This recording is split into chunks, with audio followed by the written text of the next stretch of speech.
समुद्र किनारे एक गांव में कृष्णाबाई नाम की बूढ़ी माता रहती थी। वह भगवान श्री कृष्ण की परम भक्त थी।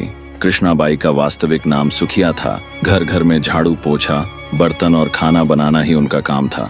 कृष्णाबाई रोज फूलों की माला बनाकर दोनों समय श्री कृष्ण जी को पहनाती थीं और घंटों कान्हा से बातें करती थीं। गांव के लोग यही सोचते थे कि बुढ़िया पागल है।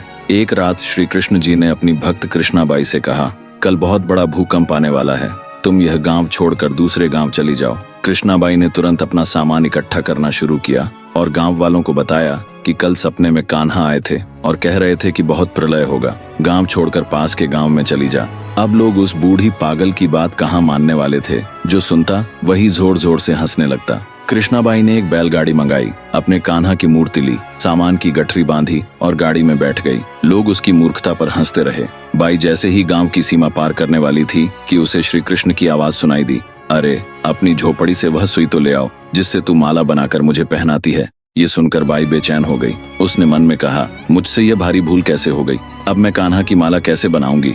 उसने गाड़ी वाले से गाड़ी रोकने को कहा और अपनी झोपड़ी की ओर भागी। गांव वाले उसके पागलपन को देखते और हंसते रहे। बाई ने झोपड़ी के तिनकों में फंसी वह सुई निकाली और फिर पागलों की तरह दौड़ते हुए गाड़ी के पास आई। गाड़ी वाले ने कहा, माई तू क्यों परेशान है, कुछ नहीं होगा। बाई ने कहा, अच्छा अब जल्दी चल और गांव की सीमा पार कर।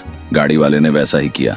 अरे ये क्या, जैसे ही सीमा पार हुई पूरा गांव समुद्र में समा गया, सब कुछ जलमग्न हो गया। गाड़ी वाला भी अटूट कृष्ण भक्त था। भगवान ने उसकी भी रक्षा करने में कोई विलंब नहीं किया। जब तक उस भक्त की एक सुई गांव में थी, पूरा गांव बचा था। इसलिए कहा जाता है, भरी बदरिया पाप की, बरसन लगे अंगार, संत न होते जगत में, जल जाता संसार। अर्थात यदि इस दुनिया में संत और अच्छे व्यक्ति न होते तो यह संसार कब का नष्ट हो चुका होता।